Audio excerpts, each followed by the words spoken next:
amis, dans nos débats aujourd'hui, malgré la bonne volonté des uns et des autres, je pense qu'il y a des préalables qui méritent d'être rappelés. Je voudrais vous dire un mot sur l'organisation de l'enseignement au Congo dans les années 1960. Eh bien, au moment où les Européens vont partir chez eux parce que nous sommes devenus indépendants, le Congo ne compte même pas 20 universitaires.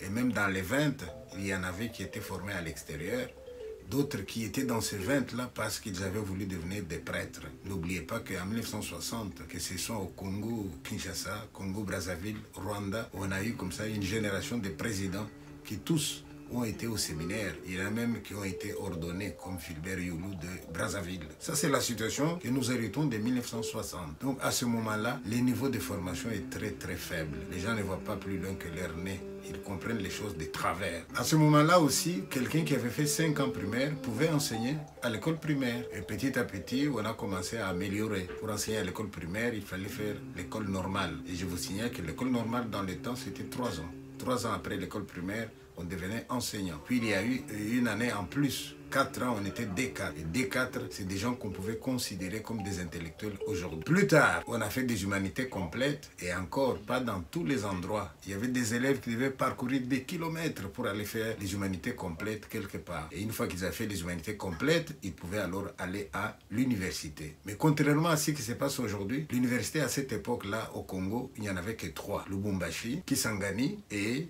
Kinshasa. Et alors vous vous rendez compte des distances que les gens avaient à parcourir pour partir de chez eux et aller étudier à Kisangani. Partir de Kisangani, aller étudier à Lubumbashi. Partir de Lubumbashi pour aller étudier à Kinshasa. Pire, il y a eu un moment où Mobutu a tout nationalisé, Mobutu a tout unifié. Alors, au lieu d'avoir le choix de dire je peux faire la médecine à Lubumbashi, je peux faire la médecine à Kisangani ou à Kinshasa, eh bien, il y a eu un moment où tout a été regroupé. Tu veux faire la médecine? Eh bien, Kinshasa. Il n'y en a pas à Kisangani, pas à Lubumbashi. Tu veux faire l'ingénieur de mine? Eh bien, à Lubumbashi et non pas ailleurs. Ça a été difficile de choisir donc ces choix-là. Mais maintenant, il faut aussi avouer que parmi les quelques intellectuels que nous avons eus, les enseignants qu'on est en train de maltraiter aujourd'hui, c'était une denrée rare. Les enseignants étaient tellement rares que même à l'époque de Mobutu, on a décidé de donner des incitants pour que les étudiants aillent dans des facultés qui permettent qu'ils soient enseignants. C'est ainsi par exemple qu'au moment où on nous donne la bourse d'études, qui était je pense des 35 zaïrs, mais 35 zaïrs qui valaient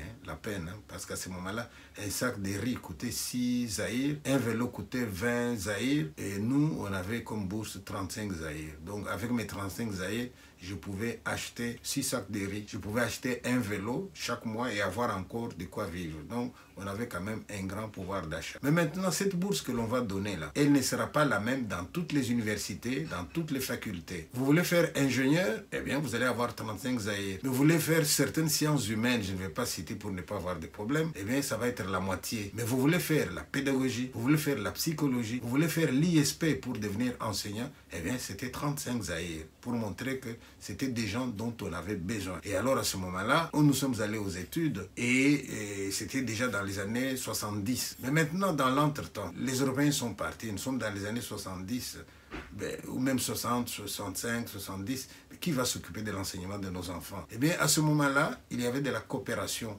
entre le Congo, la Belgique et même l'Amérique et le Canada. Il y avait des gens qu'on appelait des gens des corps de la paix. Il y a même les Haïtiens qui sont venus comme pour secourir leurs frères africains. Les Haïtiens sont venus et ces gens-là venaient nous donner cours. Et c'était des régents. Or, la régence dans les temps, c'était de nouveau humanité plus 2 ans. Et puis après, on a dit graduat, donc humanité plus 3 ans. Ces professeurs-là étaient très jeunes. Nous, on en a eu qui avaient 21 ans. Pourquoi? Parce que le gars, il a fait son école primaire qu'il a terminé à 12 ans. Il a ajouté ses humanités qu'il a terminé à 18 ans, plus 3 ans de régence. Le gars, il a 21 ans. Et quand ce monsieur de 21 ans arrive au cours, mais dans la classe, il pouvait y avoir des élèves de 20 ans.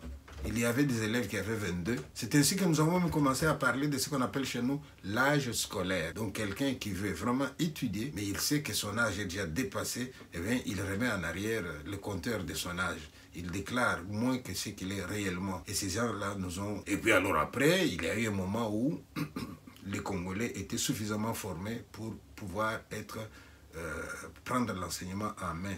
Alors on a eu maintenant beaucoup de professeurs partout. Mais attention, nous ne devons pas oublier qu'il y a eu des moments où un simple licencié, je sais pas, en pédagogie ou en psycho, dans une ville, mais il était connu de tout le monde. Et il passait d'école en école parce qu'on avait besoin de lui. Il enseigne ici, il enseigne là-bas, dans beaucoup d'écoles, etc. Voilà, ça c'est pour les diplômes. Je voudrais vous dire aussi que des cours comme la section pédagogique dans les écoles où nous avons étudié, il y avait une école avec section pédagogique, mais il y avait aussi une école primaire d'application. École primaire d'application pour faire en sorte que pendant qu'on forme un enseignant, il doit s'exercer dans une école. Et il y avait l'école d'application. Ceux qui faisaient la biochimie, ils avaient un laboratoire. Vous étudiez des formules chimiques, pas seulement théoriques, mais vous avez un laboratoire. Vous allez faire des expériences et vous tirez des conclusions. Ceux qui faisaient maths physique, la même chose. Ceux qui faisaient les commerciales, ils avaient des bureaux avec des machines, etc. pour apprendre à taper, la sténographie, etc. Ça, c'était l'enseignement comme il se faisait dans le temps. Alors à ce moment-là, dans la classe où moi j'ai été, je prends mon exemple quand j'ai terminé mes humanités, eh bien, on ne pouvait pas être plus de 25, nous étions 23. Alors quelqu'un viendrait pour dire, inscrivez-moi s'il vous plaît, père directeur. Le père refusait. Et quand on demande, mais père, il y a quand même de la place dans la salle, il disait, mais attends, il ne suffit pas seulement de remplir la classe, il faut inscrire un nombre d'élèves que nous pouvons encadrer. Alors si un prof de pédagogie a 23 élèves dans la classe, il doit les accompagner au primaire. Il doit suivre la manière, il doit leur apprendre comment préparer et comment enseigner. Alors quand il va leur apprendre tout ça, eh bien, il doit pouvoir, il doit faire en sorte qu'ils ne soient pas débordés. C'est pour ça qu'on limitait le nombre d'élèves. Aujourd'hui, qu'est-ce que j'ai remarqué? J'ai remarqué qu'à Lubumbashi où j'étais, par exemple à Tendele ou à Imara, etc., vous avez des bonnes écoles, des écoles réputées. Tout le monde sait que là, c'est une bonne école.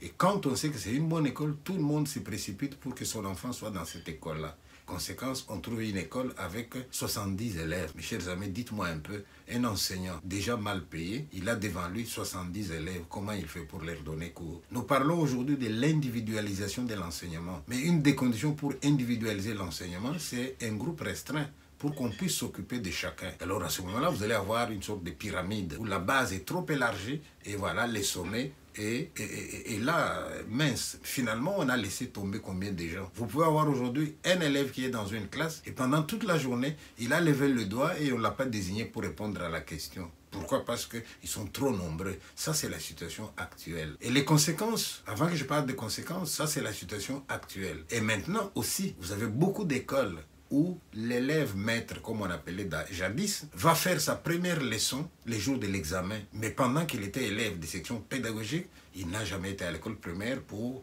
enseigner. Pourquoi? Parce que l'école où il étudie, il n'y a pas d'école d'application. Ça, c'est la situation d'aujourd'hui. Vous avez des gens qui ont des écoles de gestion, mais il n'y a pas d'ordinateur. Comment voulez-vous? Alors ça vous donne un niveau tellement bas. Alors les niveaux très bas, c'est traduit par ce que nous entendons aujourd'hui dans nos débats. Un simple exercice d'arithmétique. Vous avez des gens qui ne savent pas les résoudre, mais ils parlent. Dans le temps, on aurait pu seulement dire à quelqu'un, tu ne sais rien, tais-toi. Mais si quelqu'un te dit, tu ne sais rien, tais-toi, eh bien, celui qui te dit ça, tu vas le prendre pour un type orgueilleux? Je ne sais pas. Mais pourtant, tu ne sais vraiment pas. Vous vous rendez compte qu'à notre époque, en 5e primaire, nous avions des problèmes qu'on appelait mobiles. On vous dit, un train quitte une gare à telle vitesse, et un autre quitte telle autre gare à telle vitesse, des vitesses différentes. Hein. Dites-nous à quelle distance ils vont se rencontrer, dans quelle gare ils vont se retrouver. Tout ça, nous savions calculer. On vous dit, on a un champ d'autant de longueur, mètres de longueur, autant de largeur. Il faut planter des arbres avec un écart de autant de distance. Combien d'arbres faut-il? Ben, nous savions faire tout ça. Mais allez demander aux gens d'aujourd'hui de vous dire comment on fait tout ça. Ils ne savent pas faire. Mais comme ils ne savent pas faire, bon, on a la grande gueule, on parle, on dit n'importe quoi. Donc ça, c'était le système scolaire comme il s'est fait chez nous. Maintenant, on va à l'université. Et chers amis, permettez-moi de vous dire que je reçois beaucoup de textes, moi, des gens qui veulent aussi devenir des écrivains. Puis, s'il te plaît, aide-moi à corriger. Mais parfois, je prends un texte, rien qu'à la première page, j'arrête. Hein. La conjugaison, monsieur ne sait pas. La concordance des mots et des temps, on ne sait pas. L'orthographe, n'en parlons pas. Alors à ce moment-là, on peut se poser des questions. Aujourd'hui, vous prenez un mémoire de licence rédigé par un étudiant d'aujourd'hui, vous ne pouvez pas le comparer avec un mémoire de licence rédigé par quelqu'un d'il y a 20 ans. Il y a 20 ans, on pouvait rédiger un mémoire et l'éditer, devenir un livre, tout le monde va les lire. Mais aujourd'hui, les mémoires que nous voyons, c'est des mémoires, oui, on a eu la licence, c'est bon. Alors je vous signale aussi qu'à la GECAMINE, où j'ai eu la chance de travailler, non pas comme éditorialiste, comme j'ai entendu quelqu'un l'écrire et l'affirmer, mais j'ai travaillé là-bas comme chargé de sélection et de la qualification professionnelle. Et lors des tests d'embauche, nous avions aussi des questions en rapport avec l'écriture, le français, les calculs, comme base pour ceux qui demandaient d'être engagés comme main-d'œuvre d'exécution ou main-d'œuvre ou des intermédiaires. Eh bien, on commençait par là pour sélectionner. Et quand il y avait trop de fautes, bien on arrêtait là. Et n'oubliez jamais que lorsque vous allez faire une lettre de demande d'emploi avec votre CV, eh bien on peut déjà vous éliminer à partir de ça. Pourquoi? Parce qu'on regarde la lettre telle que vous l'avez écrite, c'est plein de fautes. Ben, on ne va pas plus loin. À ce moment-là, on ne va pas vous répondre. Vous pouvez la faire corriger par quelqu'un, d'accord. Mais quand vous arriverez maintenant à l'entretien, on va se rendre compte des lacunes que vous avez. Voilà, donc, conclusion, ne doutez pas de ce que vous ne savez pas. Apprenez plutôt que l'enseignement a évolué et faites votre examen de conscience. Est-ce qu'il a évolué dans le bon sens ou dans le mauvais? Ça vous regarde. Je vais ajouter à ça qu'au moment où les Européens sont partis de chez nous, nous étions à combien? Autour de 15 millions? D'accord. Aujourd'hui, nous sommes à combien? Autour de 100 millions, mais les infrastructures scolaires, est-ce qu'ils ont suivi aussi? Est-ce qu'on peut dire, on était 15 millions, on avait autant d'écoles, maintenant on est 100 millions, on a autant d'écoles, on a combien d'écoles aujourd'hui? Alors les enfants vont s'agglutiner, ils vont se mettre les uns derrière les autres, parfois ils arrivent affamés et tout, et voilà, ça vous donne un enseignant, ça vous donne le type de gens qui arrivent, même avec des diplômes, mais qui ne savent pas s'en sortir. Alors à ce moment-là, si le pays ne va pas très bien, à qui jeter la balle? Je vous remercie.